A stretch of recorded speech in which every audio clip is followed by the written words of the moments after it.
So this week, unfortunately, we lost Chas Newby. Chas became a friend of mine when I first interviewed him for my first book, Liverpool, Birthplace of the Beatles. And we've kept in touch over the years, filmed interviews and stuff. And I was even honoured to replace him in the Quarrymen for the gig at Strawberry Field quite recently. Chas was a great guy and it's a fantastic piece of Beatles history. He was my favourite bit of Beatles trivia in Liverpool. Who was the Beatles' first left-hander bass player? It wasn't Paul McCartney, it was Chas Newby. He played for those 4 gigs after the Beatles had come back from Hamburg for the first time at the end of 1960. So this is going to be an audio interview that I recorded with Chas a couple of years ago on my Liddypod podcast. And I just thought this would be great. It's in 2 parts. Have a listen to Chas's story because it's an amazing one. He was there at one of the most important gigs in Beatles history. 27th of December 1960, Litherland Town Hall. Chas was on bass and he talks about being in the band with Pete Best, about the Casbah, how important that was, and of course that historic gig at Litherland. So here's my tribute to Chas. Find out more about him. He's an incredible guy and had a fantastic story. So bless you, Chas, rest in peace. Listen to this interview with him now.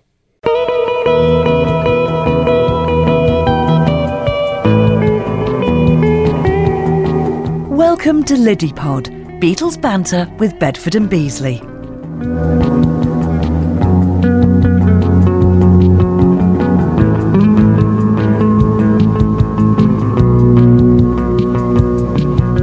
Dave, great to see you, or not see you, but great to talk to you again. We are still in lockdown as we speak, as we do this at the moment. It's been a little while, hasn't it, since we were, since we were able to put out a Liddypod. Well, it has, and basically we took the decision, as our regular listeners will know, that basically if we can't go out and have a breakfast, which justifies doing the show, then there wasn't any point in doing the show, and so we're getting close to the point where we can actually get out of the house again. But you're absolutely right. You know, this show centres around having breakfast, and you're absolutely right. If we can't have breakfast, what is the point? But we thought, because we've still got a little while to go before we can, well, the next stage is we have breakfast outside, and then we can have breakfast inside. We thought, no, we better put the show first ahead of breakfast and get another one done, because we got loads in the can, haven't we, to put onto Liddypod? Oh, we have, which is really exciting. Been talking to some fascinating people as usual, and some really unusual and rare stories, which give a different insight into the story of the Beatles as well. So very excited about these. Yeah, but that's what I like. You see, the rare, because you know, you look at all the masses of information that's out there about the Beatles, but it's that stuff that people haven't read, haven't heard, that we really want to cover on Liddypod, isn't it? Yeah, exactly. And it's telling the Liverpool story, the Beatles and Liverpool. That's what this is all about. You know, starting all those years ago with Liverpool, which I can't believe was 2009 when that first came out. Wow. Which is, my life has been very, very different since then. Very different. Now, although we've not been on Liddypod, Dave, you have been regularly on with me, haven't you, on a Monday night? Yeah, I'm thinking what we might do is put those up as as Liddypod episodes, so we can put them on the site so people can hear. Because we've been having some good live banter, and it's been so much fun exploring parts of Merseyside that maybe the local listeners don't know about and don't know the Beatles' connections with those places. Yeah, that's a great idea. We can upload them as mini Liddypods, can't we, from our Monday night chats? Exactly, just to show that we haven't actually been sat on our backsides doing nothing. Yeah, exactly. They've been good fun to do as well, haven't they? Absolutely, they have. They really, really have. But let's hope very soon, anyway, we'll be able to get out and have breakfast again and get the juices flowing once again. Yeah. But Dave, what are we looking at today? Well, a fascinating interview with Chas Newby. Now, I first came across Chas when I was working on Liverpool. So it must have been around 2006, maybe. So I'm going back quite a way. And not many people had heard of him. But Chas has got a fascinating story of his involvement with the Beatles, only playing over 4 gigs. at the end of 1960. But I used it as one of my trivia questions, and it's a great one to try and people think. When Stuart Sutcliffe stayed in Hamburg, who became the Beatles' left-hand bass player? And most people say Paul McCartney, and it wasn't. It was Chas Newby. And he's got such a fascinating story. And I've known Chas well over the years. We were talking for nearly 2 hours. So don't panic. We're not doing all 2 hours now. Edited it down a bit, but we split it into 2 parts. So this first part is really sort of the background, how he became a member of the Blackjacks with Pete Best, a regular at the Casbah. And really I want to know the Casbah story. And this takes us right up to when he plays with the Beatles for the first time at the end of 1960. So fascinating insight from a real eyewitness to Beatles history. Brilliant. So this is going to be really interesting. This is exactly the type of stuff I love doing on LidyPod. You know, the stuff that maybe hasn't been covered elsewhere, and really getting under the skin of things with people that you might not, immediately turn to for this sort of information. So we split it into 2 parts. We're going to do part 1, Dave, on this particular podcast, and we'll do part 1 on the next one. So just talk us into the part 1 of the Chas Newby story. So Chas was a school friend of Pete Best. And so he was there at the Casbah when that got started, ends up in the group with Pete Best called the Blackjacks. And then by default gets chosen to play with the Beatles, which doesn't happen to a lot of people. And it's great because we're just showing that the Beatles are far more than just John, Paul, George and Ringo. It's an amazing story to a crucial part in Beatles history, and really the turning point of the group that left Liverpool as an average group came back as the best rock and roll band. Brilliant. So this is part 1 of your interview with Chas Newby. You're listening to LidyPod, Beatles banter with Bedford and Beasley. 1999, Pete and Ro and Rory reopened the Casbah Club, which has been closed since the early 60s. And this is just about the time that the city fathers in Liverpool are suddenly realising that they're sat on a gold mine.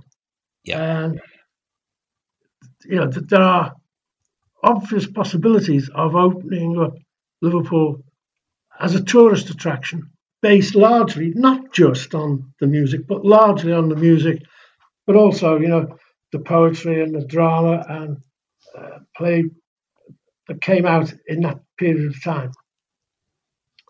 And I remember Roe talking about it, and they wanted to get the Casbah, to make sure the Casbah was on any sort of tour.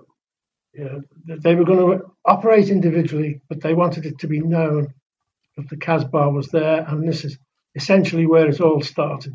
Yeah. And then quite soon after that, I started playing in a band here in Ulster. And then because Bill and I had got together again to go and play at Pete's place in 99, then we would, every August, we would go there and chat to old friends and play a few tunes. And that's really how, we got back into it, if you like. And then the next thing that happened was, when I joined this band down here, the guy who I'd replaced as the bass player, he was a sort of a techno freak. Hello, are you still there? Yeah. Oh, sorry, my screen's gone off. Doesn't matter. And he was in charge of the website, and I got this message from a chap I'd never heard of. Are you the Chas Newby that in the books played with the Beatles in 1960 for 5 minutes? Yes, I am. And it turned out to be Jim Birkenstadt. Yep. So we were sort of corresponding then. And then, much later, did I tell you the story about the guitars? He bought a Rossetti, he'd found a Rossetti Super 7, which was the plank of wood that Paul was playing in 1960. That's right, yes. And he emailed me and he said, I found this guitar like you played with the Beatles. So I said, well, no. I said, I didn't play. That was Paul. I borrowed a bass, funnily enough, off Tom McGurk. Yeah. So, right. He said, well, what sort of bass was it? I said, well, it was a 5960 Hofner President bass guitar. Yeah. Right. And then a couple of weeks later, I get another email from him that said, good news, I've managed to buy a 1959 Hofner President. Wow. And so that set up our conversations, our link together. And then when, much later on, around, another 7 or 8, now about 2010, 2011, that's when he started collecting doing his research on Jimmy Nicol. Yeah. So, and then that sort of exploded. I mean, when I was talking to Jace in Australia, I mean, he's in Melbourne, sat at his computer, and I'm here, sat on mine, and he's got a copy of Jim's book. Oh, yeah. Shoved it up against the camera. So it's just been a whole series of happenings and coincidences, and just happening to be at the right place at the right time. Yeah, I must be, because when I did Liverpool in 2009, I did the questions at the front. Yes. I always tell people my favourite bit of trivia, when Stuart stayed in Hamburg, who became the Beatles' left-handed bass player, and everybody assumes it's Paul McCartney, but of course it was you. Yes. Yeah. Oh, well, I've just now, in the last couple of years, I've been doing a little bit, not a great deal, I hasten to add.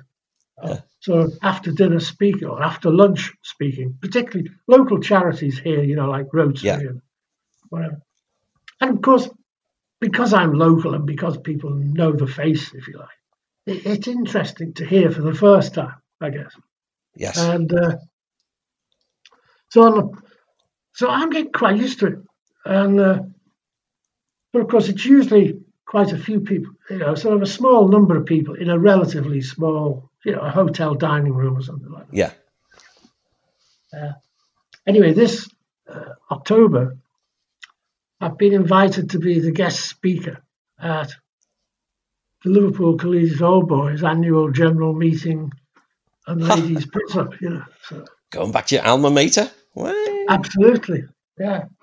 So that'll be quite interesting. But because most of the surviving Collegiate Old Boys are older than me, so they would not have been around at the same time. You know what I mean?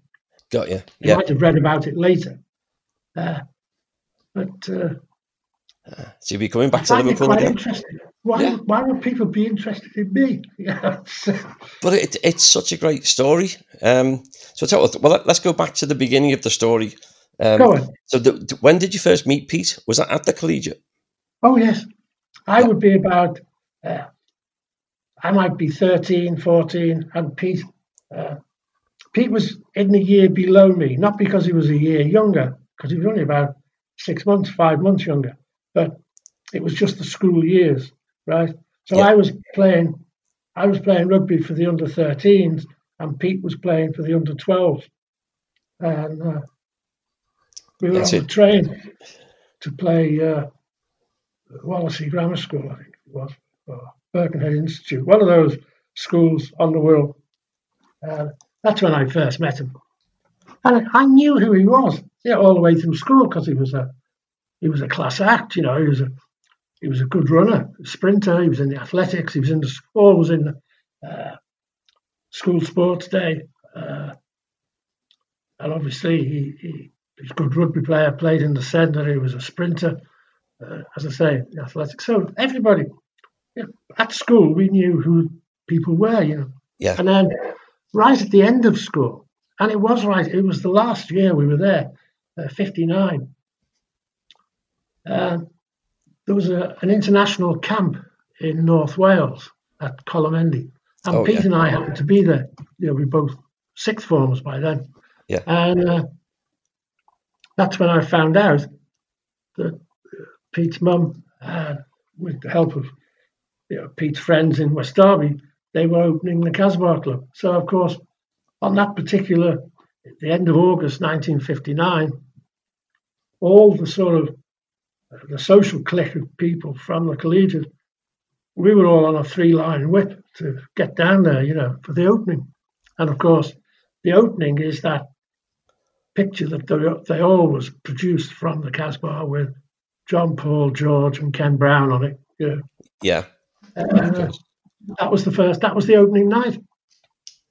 So was that the first time you'd been to the house, or had you been to Hayman's Green before? That was the first time. I sort of had a vague idea where it was, but there'd not been any reason to go down. Most of the people I knew in West Derby were people who I was, in the same format with school. So Colin Wheeler lived round the corner. Eddie lived a bit further away. Ray Wong lived in Chewbrook, so it was on the. So where were you living then? Sorry? Where did you live then? I lived in Queen's Road, off Breck Road in Everton. Oh, yeah. Yeah. So did you just, was it a walking one, or did people come on the buses or bikes? How did you get there? To get into West Derby? Yeah. Oh, I'll go on the bus or on my motorbike. So. Oh, you're a motorbiker as well? Oh, with the Chaz the Wild one? Oh, go on. It's still in the garage. I haven't been on it for years. But you've still got it? Wow. Well, it's not the same one as I had then. No. This was my middle-aged nonsense. Everybody needs one of those. Of course they do. So what did you think? No, it's your first visit, opening night of the Casbah. What was it like? What was the atmosphere like? Well, I'll be absolutely honest. I'd never experienced anything like it, because the activities, if you like, the activity of the place was run by my friend's mother, right? Yeah. The thing that surprised me was that Peter and Rory called their mother Mo, even then. Yes. I would never have dared have called my mother by her Christian name. Oh, absolutely. And I wouldn't have called somebody else's mother by their Christian name. So that was a big change. Yeah. The other thing was, it was all people more or less the same sort of age and more or less the same sort of, it wasn't like going to the Cavern, where, they could be anywhere from all over Liverpool there. Yes. This was, you knew most of these people. It was a private members club. You know what I mean? Even if you didn't know them, in inverted commas, at least you knew who they were, right? So I knew who John, Paul, and George and Kenny Brown were, and I knew who Peter's friends were. It was just, you just felt safe. We used to go, that same time, we used to go to the Locarno on Tuesday evening. Oh, yes. They used to have a DJ who used to play rock and roll records then.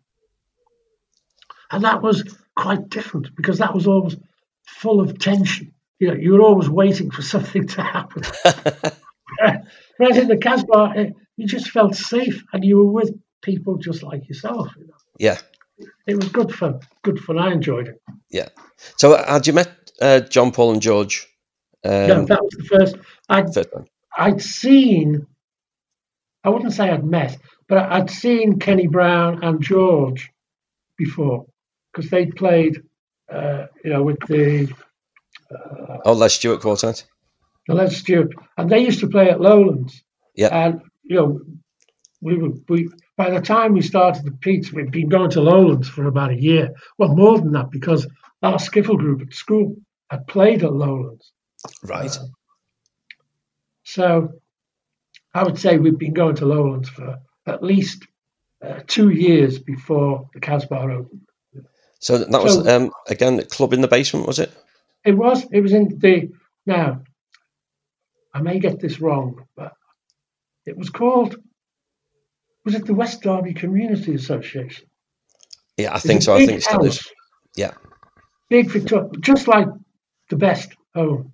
Yeah. Great big house, but at the end of Hayman's Green and on the other side. And downstairs was big cellar, just like Pete's place. Yeah. But again, I might be wrong, but I think it was only open to the sort of general public on Sunday evenings. Right. I can't remember it ever being open other times. It may well have been, but and funnily enough, the biggest activity in the basement at that time was martial arts. There was a judo or karate club that used to meet there, and I remember that. Yeah. Yeah. Do you know what? I went into Lowlands to have a look at that. Must be 3 or 4 years ago. There is still a martial arts club that meets downstairs. Oh, sure. I think the martial arts club, I think it preceded opening. Now, was it called the Pillar Club? I think the Pillar everybody Club. used to just call it Lowlands, but Yeah. it was the real name was the Pillar Club. And I think when you got your membership card, it had Pillar Club written on it. You know. Yes. And I think the Pillar Club was one of many activities that happened at this community association premises. Yeah. And one of the things that happened was martial arts. And even then, you know, in 1958, 59 or whatever.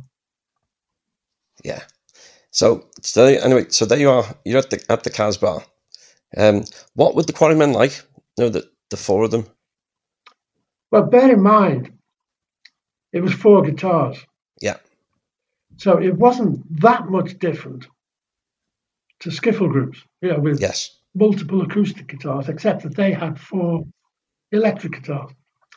And they played the same sort of music that we were all interested in, you know. Yes. Elvis, Carl Perkins, Buddy Holly, Jerry Lee Lewis, Chuck Berry, whatever. Yeah. But the one thing they did do, first of all, they had more than one singer. Most of the other bands at that time had a singer and then a group of people behind them. Of course.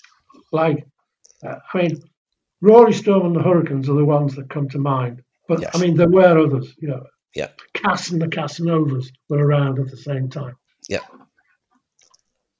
Where they had one singer and a band of people Yeah. providing the music.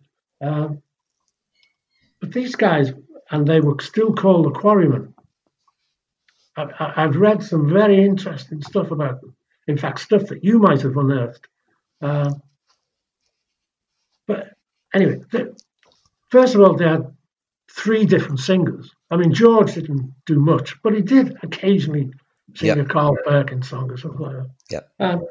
But they could all 3 of them harmonise. So, as well as doing the same sort of stuff that all the other bands do, they would also do the doo-wop stuff, like Yes. 3 Cool Cats, and the one that the Quarrymen do now, the Del Vikings, Yes. Come Go With Me. Yeah. Dum, dum, dum, dum, dum. Yeah. Great Just song. knockout. And they could do it. 3 voices. Yeah. Harmony. I mean, that was unusual. The other thing that was unusual as well is whilst John and Paul play guitars, George was, you know, he was a level above them. Yeah. And it was noticed fairly early on that he was quite artistic with his guitar. Yeah. So musically, I'd say that they were different. And I think that's one of the things when I've spoken to members of some of the Merseybeat bands who played on the same bill. Yeah. You know, they were saying to save their throats, it was great, but where else would you get 3 lead singers? I mean, it was just true. so different. But certainly, there was a television program on at the time So long ago, I might mix up the title, but something like the 6-5 special, which was about that sort of time. Yeah. And on one evening, one particular evening, they had, and again, I might have the wrong people, but certainly I've got the right sort of happening. It was Cliff Richard, Marty Wilde, and a guy, oh, God, what was his name? Another guy. But they were all part of, the stable of, who was it? Oh, Larry Parnes. That's the guy, Larry Parnes. Yeah. It was all part of his group, right?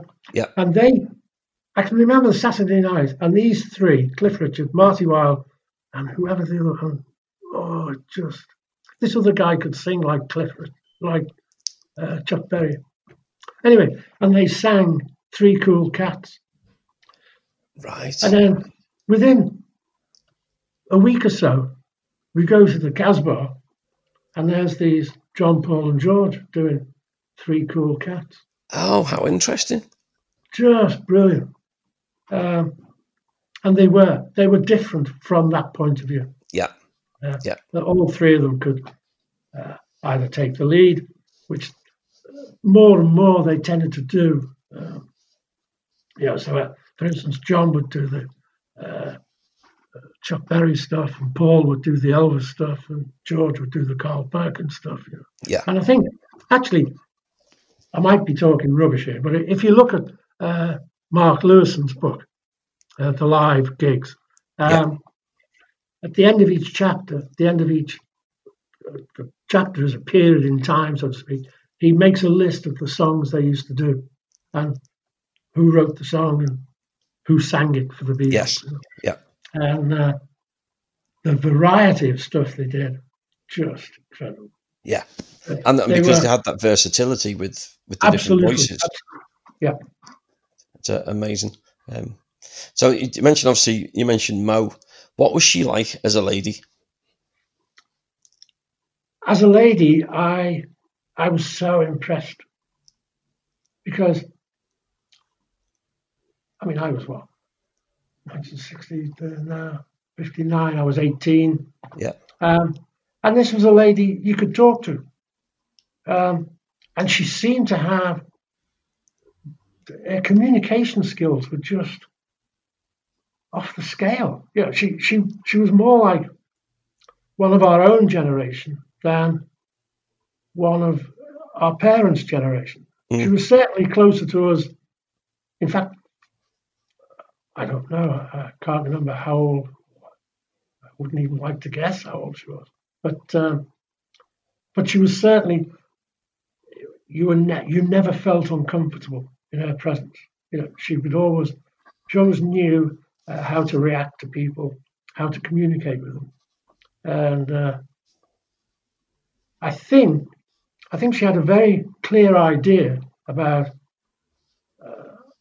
how the club was going to operate, and whose rules were going to apply. And to be honest, they were her rules. That was my impression. Anyway. Yeah. I would shudder to have ever got on the wrong side of it. But she was so approachable, so friendly. Much later, about 6 months later, in the early part of 1960, the college course I was doing, I had an industrial job placement for the summer, and it was in Essex, which meant I had to leave Liverpool. And she bought me a cigarette lighter. She presented it to me on the Sunday night, the Saturday night before I was due to leave to go down to Essex, and she gave me this cigarette lighter. I remember. And I had no idea. I was just, to all intents, I was just good friend. I was in the same band as her son. Yeah. So I wasn't expecting it. It was my fault the band disintegrated. Well, it wasn't just my fault, but I was the one that started it off. So yes, I have very fond memories, and even much later, when Margaret and I would come up to Liverpool with our children to see the grandchildren, the grandparents, and then Margaret would stay with her mother in the afternoon to help her with making the Saturday afternoon tea, and then I'd take the kids to the rugby club, and very often Mrs. Best and Pete, Rory would be there, so maintain contact with them, and that's really how the contact re-established itself. It was through the Old Boys Rugby Club.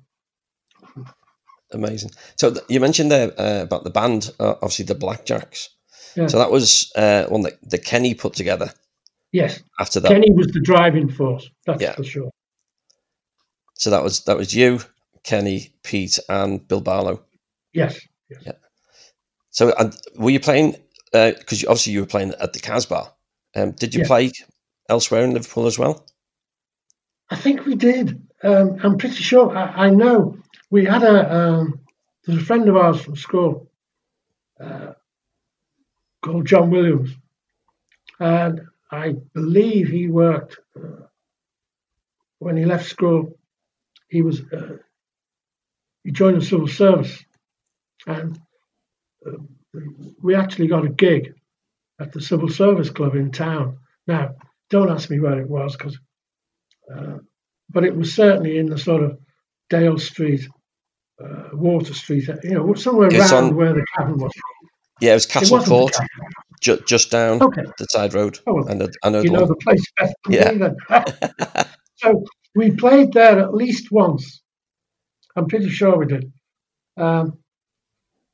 And then we also did a gig in West Derby Village Hall, opposite the Sefton. Oh, yes. Yeah. We did one gig there, yes, I'm sure. And was there a place in West Derby? I can't remember. St. Christopher's. Church Hall. They were having a dance there. We played there once, but most of the gigs, essentially the gigs were at the Casbah Club. Yeah. So who played which instrument of the front three? We played Ken. Ken was, should we say, the most experienced guitar player, I would think. He definitely played the rhythm. Bill had the best guitar because he had one of those. The very earliest Burns guitars that were sold at Hesse's, and I had one that I sort of cobbled together, being left-handed. There were no, of course, left-handed instruments then, so I sort of found a plank of wood cut out of shape, and I had an old guitar with a neck on, so I screwed this neck onto it, and bought a couple of pickups, and I sort of played, if you like, the power chords, the Chuck Berry stuff. Yes. The bass bits, if you like. Yeah. So, and Pete played the drums. Yeah. So, we were quite happy. We were ignorant of how bad we were, or how good we were. Fun. It was fun. That was the whole point, wasn't it? That's it. I mean. I remember Rory coming, when Richie was playing with Rory. Yeah. And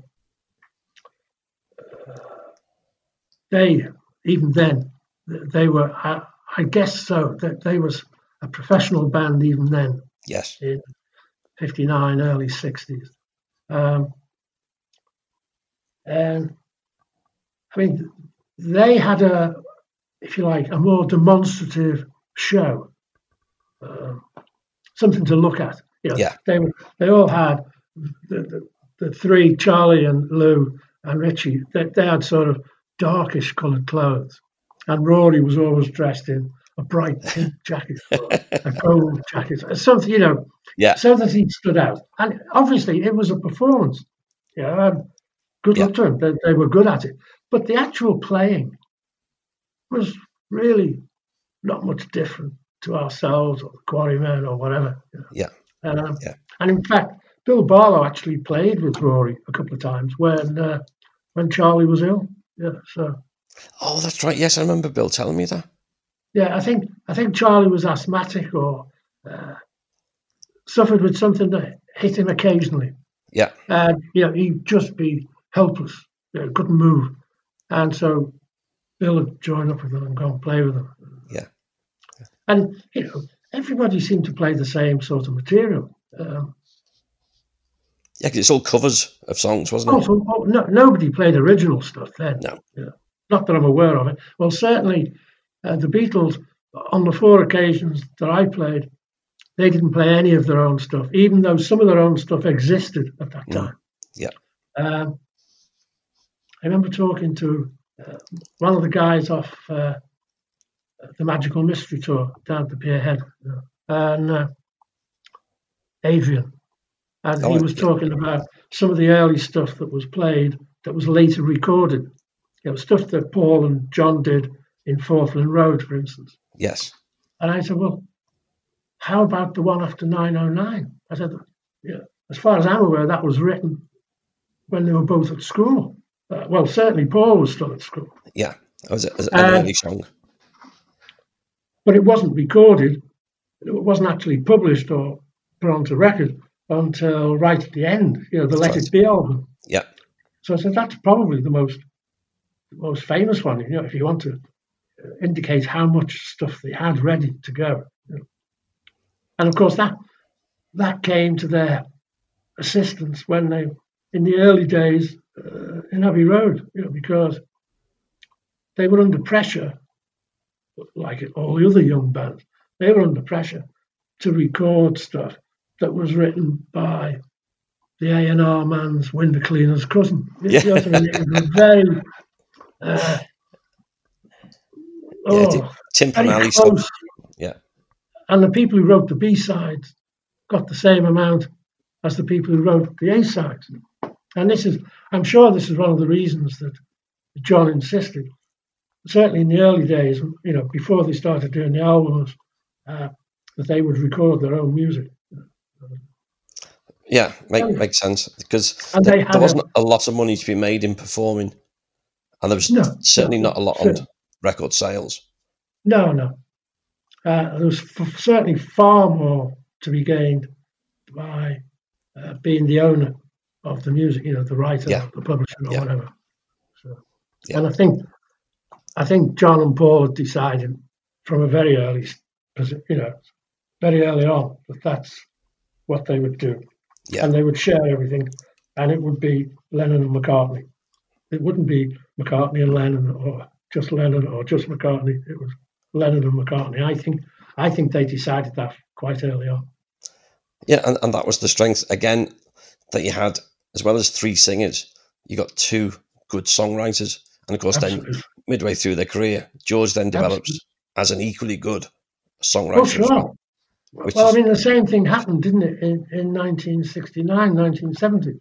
The Beatles broke up, and Paul and John are absolutely weary of the arguments over management and how they were going to divide up the empire.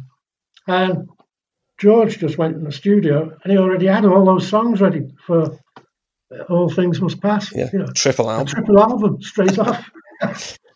Knockout. The talent. When you saw them back in the Casbah in those early days, I know you were talking about the harmonies. When you then saw them as the Beatles, did they stand out as different to all the other bands as well? Could you see a future for them? Oh, well, it was a double-edged sword, really. As soon as they came back from Germany, that first, the December 60, you could tell that they had something that the others didn't. But the actual, the quality of the performance, the drive, if you like, the communication with the audience, get the audience involved. I always put it down to, this phrase, when people are learning to do something, the 10,000 hours. Yes. And I think that was the secret, really. The Beatles had done their 10,000, not literally, but they did that in Hamburg. So that when they came back, they were they were a couple of notches better than everybody else. And of course, you'd seen them as the Quarrymen. Then they come back. I'd seen them as the Quarrymen when they were the same as most other bands. Yeah. And then within a year, they come back and they're very dynamic. I mean, so tight. It was like, I always felt it was like, even then, it was like playing with a professional band. You don't make an error because somebody would notice. Yeah. So, of course, this then was the opportunity that you got with Stuart still in Hamburg. So how did it come about that you were asked to step in and play bass? Well, I must be honest. It was sometime later that I found out some other information. But when they realised, they got back to Liverpool and they were, they needed some gigs and they needed a bass player. And originally, I mean, I wasn't aware of this because I didn't know about it. Originally, they suggested that Kenny Brown could join them from. No. And then Pete suggested that I could do it. And that seemed to go down okay. So I just got a call from Pete. Are you coming down to Casbah? We're back home from Germany. Right, I'll come. So get the bikes out, off we go. And there's, the four of them all dressed up in black leather and black T-shirts and cowboy boots. All right, and we need a bass, but I haven't got a bass. Don't worry about it. And to be honest, I think Peter had already got it sorted out because when they first come back, Pete's drum kit was left in Germany. Oh, of course, yes. Because of the, if you like, the suspected crisis of how they had to leave. And it just so happened, I think, that some of the stuff that the Django beats were using, yes, the drummer had stored his stuff in the bottom of in the Casbah, and he quickly said, he said to Pete, "Well, you can borrow that, for as long as you need it, or until we need it back." And that's what let me. Pete then said, "Oh well, we'll see if they're not playing. We'll see if we can borrow Tom McGurk's bass." Now, I already knew Tom McGurk from years before because we were in the same scout troop. Right. So I go. I remember Pete and I actually went round to Tom's house. He said, "Yeah, sure." So I can remember going home, the guitar in a proper box. Wow. It was good. But as I say, I don't think, people didn't point it out to me anyway. That was the first time I ever played a bass guitar in my life. And I was playing it upside down, which was quite odd. Right, so it was strung for a right-hander. Well, Tom was, just a normal person. Yeah, not a freak with the left hand. He wasn't an aristocrat of nature like me. So I had to, there was no way I was going to take the strings off and turn them on. This is Tom's bass. Yeah. So I just played it upside down. So how many rehearsals did you have? Well, I can certainly remember one, and it could have been more. We might have had individual ones where we practiced. Most of the vast bulk of the songs I knew anyway. Of course. The Carl Perkins and the Chuck Berry stuff and the Elvis stuff. Whatever. There were two I remember. One was, I better get this right. The Checkmates. Somebody in the Checkmates. They'd done a modernised version of Red Sails in the Sunset. Oh, and yes. Paul was very into, some of the show music from the 40s. I suppose that was the influence of his dad, really. Definitely. But he was familiar with that sort of stuff. So Red Sails in the Sunset was one of the tunes we did. And another one was, remember when we were doing that thing in the Casbah, when I was playing the bass, that film you were doing? Oh, yes. The bass line, Hallelujah, I Love Us. Yes. And And so, strangely enough, it was George who said, "This is what I'm playing." And he was just playing the scale going up. Yeah. So he just showed me what he wanted to hear. So it was being, in concert, in harmony with what he was playing on the guitar. And those are the only two. So if we did practice, we practiced those more than the others. Yeah. Because those are songs I'd never played before, let alone played the bass, and let alone played the bass upside down. So I suppose, to be honest, looking back, I must have practiced those a bit more than the others. So, of course, then we come to the first gig you played, of course, was at the Casbah. Mm-hmm. And I can remember Rory saying that some of the reaction from the kids was, they had this thing with the Beatles direct from Hamburg, and people were thinking it was you were a German band. Yes. And then you lot walk in and say, hang on, they're the Quarrymen and they're the Blackjacks. That's right. Well, I mean, I can remember being upstairs, we're all together, and it was probably Rory or somebody come up and said, "Okay, you're on." Yeah, so we had to go back down the stairs, and where people were sort of staring, and then thinking to themselves, "Oh, we know who these people are." And that was the thing that impressed me, because as soon as we started playing, everybody realised how good they were. Yeah. And of course, it was like Liverpool playing at Anfield. This is a home match. Yes. This is where everybody's seen everybody before. So that went down really well. So what was it like playing in the Casbah? Because I've seen you guys play. I've seen Pete's band play and stuff. Yeah. What was it like as a musician looking out at this cramped room? Yeah, it's close. Well, it was even more cramped.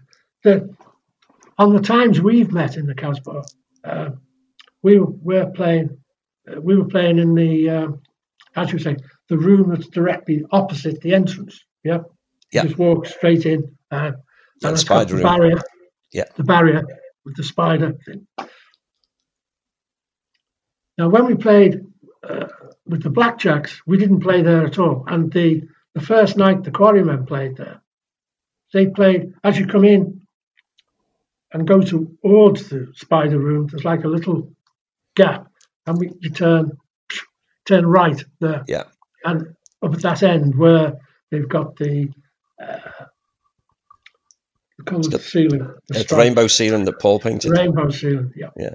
So that's where we played as the Blackjacks and where the Quarrymen played.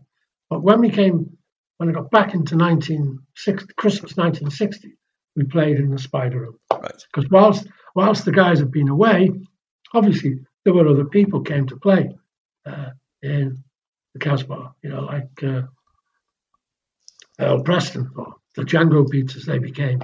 Yeah. And I remember seeing Rory there, and I remember seeing once, I'm sure we saw Derry and the Seniors with Howie playing. Oh yes, yeah. So it was a sort of evolving thing. Yeah. But the barrier, I mean, okay, it was okay at knee high. Yes. Because it did stop. But I mean, I've noticed now, playing the bass, which has a longer than usual guitar arm, Of course. And you've got the people straight in front of you, literally face to face. And you have to watch where the end of the guitar goes. That's for sure. Liddypod, Beatles banter with Bedford and Beasley. Dave, that was a great interview. I can't wait for the second part of that, and a real fascinating insight into the Casbah as well. It's such an important part of the story in the early days of the group.